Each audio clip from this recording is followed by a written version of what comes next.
లోకాభిరామం భాషా బహాస.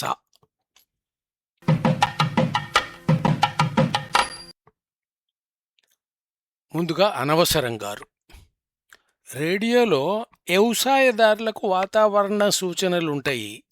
ఎప్పుడన్నా విన్నరా? మేమైతే ఇదే ప్రశ్నను ఇన్నరా అని అడిగినా అర్థం చేసుకుంటాము. వ్యవసాయము మా దగ్గర ఎగుసం అవుతుంది.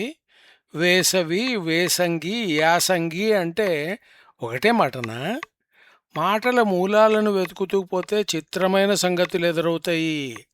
ఈ ఎదురయ్యేవి వెదుళ్ళు మాత్రం కాదు. వెంకటేశ్వరుణ్ణి అందరూ వెంకటేశ్వరుడు అంటారు. ఆయనకు పట్టింపు లేదు. వెంకటేశ్వర అన్నా కోపం రాదు ఆయనకు. వెంకటేశ్వర అన్నా సరే ఏమీ అనుకోడు. మరాఠీ వారి సంగతి మరీ విచిత్రం. వెంకట్రావు వెంకటేశ్ అని రాస్తారు. సంస్కృతంతో సంబంధం లేదని అర్థం. చాలా గొప్పవారు కూడా సంబంధం అనే మాటను సంబంధం సంబంధం సంబంధం అని పలకగా విన్నా. గౌతు లచ్చన్న గారని ఒక నాయకుడు, ఇప్పటి వారికి తెలియకపోవచ్చు, బెమ్మానందన్ రెడ్డి అనేవారు. ఆయన చీఫ్ మినిస్టర్ అప్పట్లో. అదేమిటని అడిగిన వారిని ఆయనకు లేని అనుమానం మీకెందుకయ్యా అని కూడా అన్నారు ఆయన. తిరిగి మరోసారి రేడియోలోకి వస్తే, అంటే ప్రసారంలో కాదు కానీ, ఒక ఆయన అనవసరంగారు వెధవ రిపోర్టు తెమ్మన్నారండి అన్నారట. విషయం ఏమిటో ఎవరికన్నా దోచిందా? రేడియోలో అనౌన్సర్ గారులు ఉందురు, ప్రజలకు వారు మాత్రమే తెలియుదురు. రేడియో స్టేషన్ చూడబోయేవారంతా తమ అభిమాన అనౌన్సర్లను చూడాలని ప్రయత్నింతురు. ఇంతైనా ఆయనకెవరికో గౌరవంగానే అనౌన్సర్ గారు అనవసరంగా కనిపించినారు. వారి పేరు అనవసరం, వారు అవసరమే. ఇంతకు వెధవ రిపోర్ట్ ఏమిటి? అది వెధవ కాదు, వెదర్ రిపోర్ట్, వాతావరణ సూచన. వెదర్ రిపోర్టుకు పట్టిన గతిలేండి అది. ఇక వెండాకాలం, వెంకటేశ్వరులంత వారిని పట్టుకుని వెంకటేశనో వెంకటేశనో అంటే తప్పు కదా. అట్లాంటి వారు మరి అనాడీల కింద లెక్క అవుతారు కదా. అనాడీలు అనగా ఏమీ తెలియని అమాయకులు, అంతేగాని నాడిలేని వారు మాత్రం కారు. కనుక ఒక పెద్ద ఆయన ఎస్టర్డేని మార్చి వెస్టర్డే అన్నారు. మరొక ఆయన ఇస్త్రీని విస్త్రీ అన్నారు. అవునండి, ఇంతకు తెలుగులో ఈ స్త్రీని ఏమంటారు? చలవమడతలని ఒక మాట వినిపించేది, కానీ ఇది ఏడి వేడి మడత కదా. ఉర్దూలో ఒత్తుల సమస్య చిత్రంగా ఉంటుంది. సికిందర్ అని రాయాలంటే ఆ మాటకు ముందు ఒక అకారాన్ని రాస్తారు. ఎందుకు రాసింది తెలియని వారు ఇస్కందర్ అని పలుకుతారు. స్కూల్ అన్న మాటను స్టేషన్ అన్న పదాన్ని అనినా అన్నా ఒకటేనా రాసి సకూల్ సటేషన్ అనరు, ఇస్టేషన్ ఇస్కూల్ అంటారు. బాగా మాట్లాడుతున్నాం అనుకుని మన వాళ్ళు కొంతమంది శవం అన్న మాటను శ్రవం అంటారు. అట్లాగే ఎండాకాలం పోయి వెండాకాలం అవుతుంది.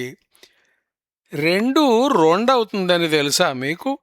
కన్యాశుల్కంలో అప్పారావు గారు ఒక పాత్ర చేత ప్రయత్నంగా 2 అని పలికించినారు. ఆ రకంగా వారు పాత్రల మధ్య తేడా చూపించినారు. మనమేమో తేడా తెలియక 2 ఒకటేననుకుంటున్నాము. ఒక ఆయన ఏకంగా 2 చింతలు అన్నాడు. అది రెంట చింతల అనే ఊరి పేరని నాకు తరువాత అర్థమైంది. పెద్దగా ఉరిమితే మనవాళ్ళు అర్జునుని పేర్లు తలుచుకునేవారు. మా ఊళ్ళో, అంటే ఊరిలో, ఒక ముసలమ్మ అర్జున, భీమ, ఆకేశవేణి, భూతల్లి, దడదడ, గుడగుడ అని ఏదో చదివేది. ఇక పట్టమహిషి మిరపకాయ కొరికి చూస్తే చుర్రే చుర్రే, దున్నపోతును గన్న తల్లి బర్రే బర్రే అని పల్లెపాట ఒకటి, అంటే ఒక్కటి ఉన్నదట. బర్రె అనే మాట అందరికీ తెలిసినది కాకుంటే ఆశ్చర్యం లేదు. కొందరు దానిని గేదె అంటారు, మరికొందరు ఏనుము అంటారు. ఆ ఎనుములలో కొన్ని ఆ నలుపులోనే తెలుపు ఛాయలో ఉంటాయి. వాటి వెంట్రుకలు కూడా తెల్లగా ఉండడం చూసిన గుర్తు నాకుంది. తెల్లని ఆవు సిసలు తెలుపు రంగులో ఉంటుంది.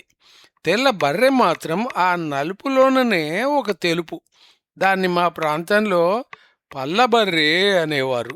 ఇప్పటికీ అంటనే ఉంటారు. బర్రెలకు ఆవులకు దూడలుంటాయి. దూడమ్మ దూడ దూడ అని కూడా జానపద గీతం ఉంది. స్త్రీల పాటలలో ఆవు దూడ పులి గురించినది చాలా ఆర్తిని కలిగించే పాట. కాటుక కన్నుల గంగావు కోడే మీయమ్మను మేము పొడగానలేదు అని మా వాళ్ళు పాడడం నాకు ఇంకా గుర్తుంది. తెల్లని ఆవుదూడకు కళ్ళు నల్లగా ఉంటే నిజంగా కాటుక పెట్టినట్టు ఉంటుంది. మా ఇంట్లో పుట్టిన ఇటువంటి దూడ కోడెదూడై ఎద్దై మా మధ్యన ఇంట్లో మనిషిగా పెరిగి పోయింది. దాని పేరు గుమ్మడి. నేను దాని పేరు అన్నా. నాన్న ఉంటే వాని పేరు అని సరిదిద్ది ఉండేవారు. అంత ప్రేమ ఆయనకు గుమ్మడి మీద. గుమ్మడి సాయంత్రం ఇంటికి వచ్చిన తర్వాత మేమివ్వరం కనిపించకపోతే నేరుగా వంటింట్లో దాకా వచ్చేది. విషయం మరెక్కడికో వెళ్ళిపోయింది. కానీ దూడను కొంతమంది దుడ్డే అని అంటారు. బిడ్డను బిడ్డే అని పలికిన వారిని చూచిన విన్నా. బిడ్డలు అనే మాటను బిడ్లు అంటారని పుట్టపర్తి వారు వ్యాసంలో రాసినారు. ఇంతకు నేను అడగదలుచుకున్న ప్రశ్న అట్లనే ఉండిపోయింది. యముని మహిషపు లోహగంటలు అంటారు సిరిసిరి అనగా శ్రీశ్రీ గారు. అంత ఎం ధర్మరాజు గారి వాహనం గదా, బంగారపు గంటలు ఎందుకు లేవో? మహిషం అనగా బర్రె గేదె ఎనుము తప్ప. పుంలింగం అయితే దున్నపోతు కదా. మహిషి అనగా బర్రె గేదె ఎనుము. రాజుగారి భార్యను పట్టమహిషి అంటారు ఎందుకని? ఇంద్రునికి వృషభముతో పోలిక చెప్పిన సందర్భాలున్నాయి. వేదంలో కూడా ఈ రకమైన పోలికలు చెప్పినారు. గొప్ప కవులను కవివృషభులు అనడము విన్నము, కనీసం చదివినము. రాజుగారిని సింహంతోనో ఎద్దుతోనో పోల్చి చూపిస్తారు. అందుకే పట్టమహిషి అనడం వెనుక మరేదో సంస్కృతం కిటుకు ఉండి ఉంటుందని నాకు తీవ్రమైన అనుమానం. అంతేగాని అర్థం లేని జోకు వేసి అనర్థం చేయడం నా ఉద్దేశం ఎంతమాత్రమూ కాదని మనవి. సింహము సింగం అవుతుంది. టామిల్ అనగా తమిళంలో చింగం కూడా అవుతుంది. జానీ లీవర్ అనే హాస్యనటుడు చూయింగ్ గమ్ను చింగం అన్నాడు. హాస్యానికని అన్నా సరే అది అంటుకుంటుంది. యశోదై ఇలై చింగం అని బాలకృష్ణుణ్ణి వర్ణించింది గోదామాత. సింహి అనే మాట ఉందా? సింగానికి మాత్రం సింగి ఉంది. సింగమ్మ అన్నది తెలిసిన పేరు. శివంగి అనే మాట ఎట్లా వచ్చింది? మరి శివాంగి అంటే ఎవరు? శివుని యందు సగమైన పార్వతి శివాంగి అయి ఉండవలే. శివాన్విత అన్న పేరు ఒకటి గుర్తుంది. శివంగి సంగతి మీకంత తెలుసా? మగసింహం వేటకు పోదు, శివంగి మాత్రమే పోతుంది. ఆ ఎమ్మ కొట్టుక తెచ్చిన తిండిని సింహరాజు తిని పట్టుకుంటాడు. ఆ రాజుకు ఒకే శివంగి కాక కావలసిన శివంగులుంటాయి.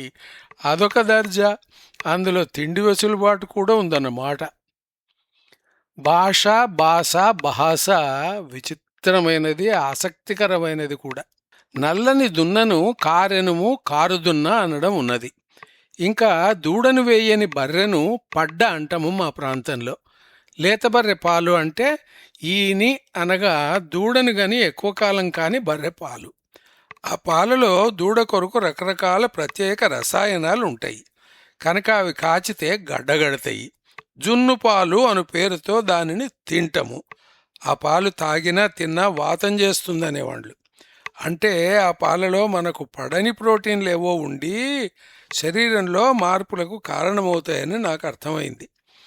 ఈ పరిస్థితి 4 దినాలు సాగుతుంది. ఆ తర్వాత పాలు కాచినా గడ్డగట్టవు.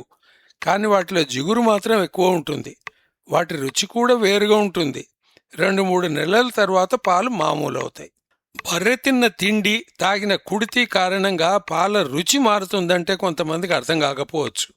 కుడితి, తవుడు తిన్న బర్రెపాలు పెరుగులో కొంత పులుపు ఉంటుంది. పత్తిగింజలు తిన్న బర్రెపాలలో కొవ్వు ఎక్కువగా ఉంటుంది. పచ్చిగడ్డి, ఎండుగడ్డితో కూడా పాలలో తేడా వస్తుంది. ఆ పాలతో చేసిన పెరుగులో కూడా రుచిలో తేడా వస్తుంది. ఇదంతా వ్యవసాయ విశ్వవిద్యాలయంతో పని లేకుండా రైతుల ఇండ్లలో అందరికీ తెలిసిన విజ్ఞానం. పాలు పాకెట్ల నుంచి, మెషిన్ నుంచి వస్తాయనుకునే వారికి ఇవేమర్థం అవుతాయి?